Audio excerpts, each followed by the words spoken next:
Tissue. Napkin. That's what I need, carbs. Well, She's coming. Sorry.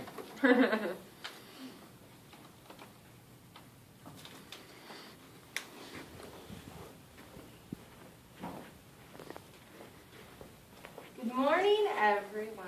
I'm Sheanell, Danich. John F. Kennedy is someone who, even today, people remark on what an exceptional speaker he was.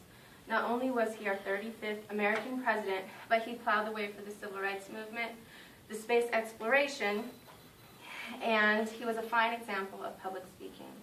His civil rights speech has been quoted time and time again because of its demand for equality. The speech will forever burn in my memory.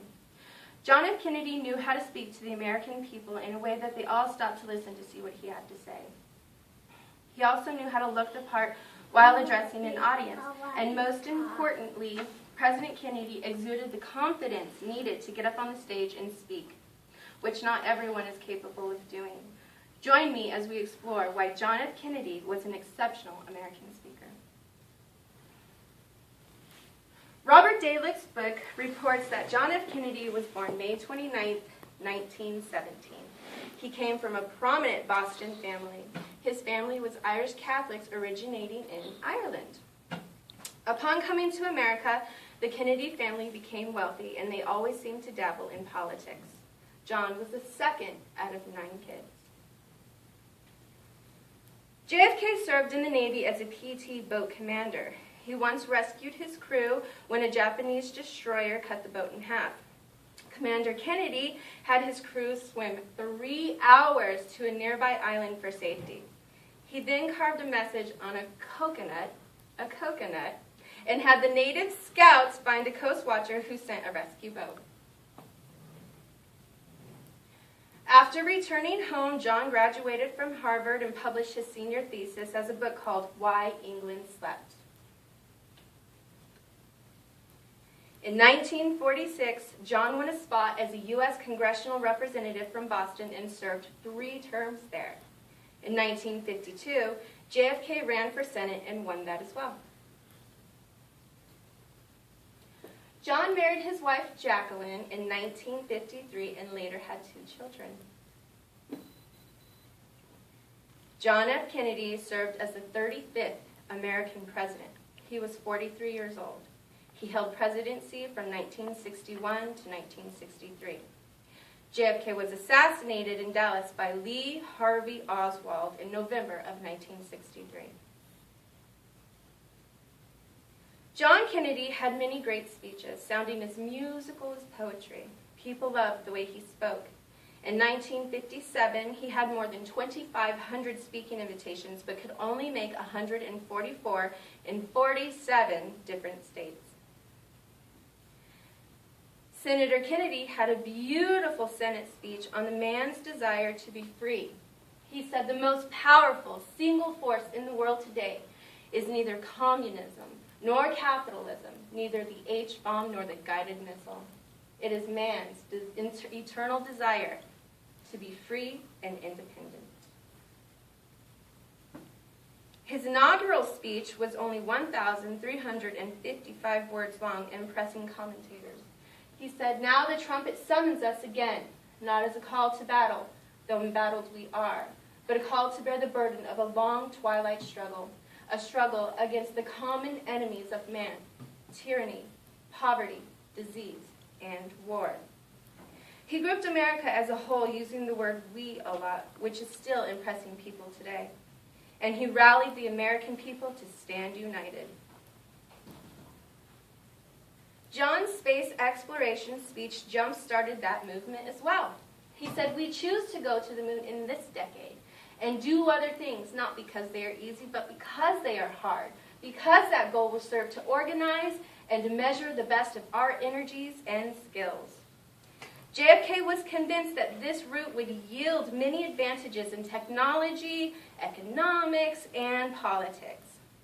He also believed that the space race would improve America's world image, which was something very important to him.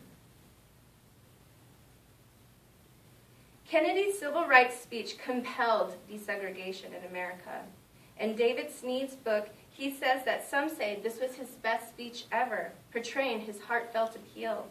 Dr. King even congratulated Kennedy on his speech. He said it was the most eloquent, profound, and unequivocal pleas for justice and the freedom of all men ever made by any president. There were many characteristics that JFK embodied that enabled him to be an exceptional speaker. His delivery of many speeches showed how cool and collected he was, while his words were extremely touching. In a documentary on body language showed that the first ever televised debate against Richard Nixon, Kennedy looked phenomenal against his lackluster opponent. Kennedy was relaxed and showed how much more in command of himself he was than Nixon. JFK always addressed the camera, knowing that it would make a connection with the American people.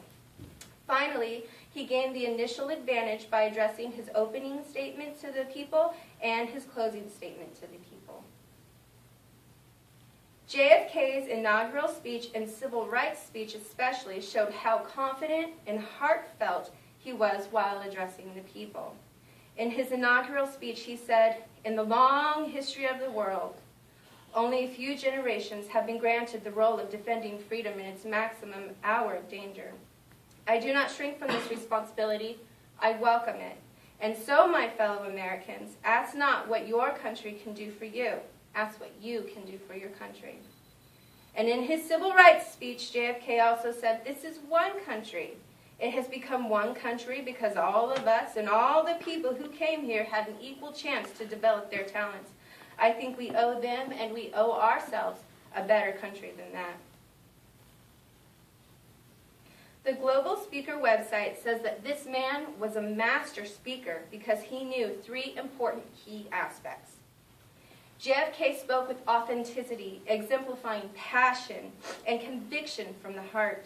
John also inspired others with his clear messages and visual imagery of what could be. Finally, President Kennedy considered his audience, not himself, so that he could engage with them and resonate their needs. In closing, not only did John F. Kennedy solidify his spot as one of the greatest American presidents for his endeavors like space exploration, the civil rights movement, he also became known as one of the most exceptional American speakers. To this day, people call upon his words to prove points because they were heartfelt and full of truth. He knew how to look the part and talk the part, two deadly combinations in public speaking.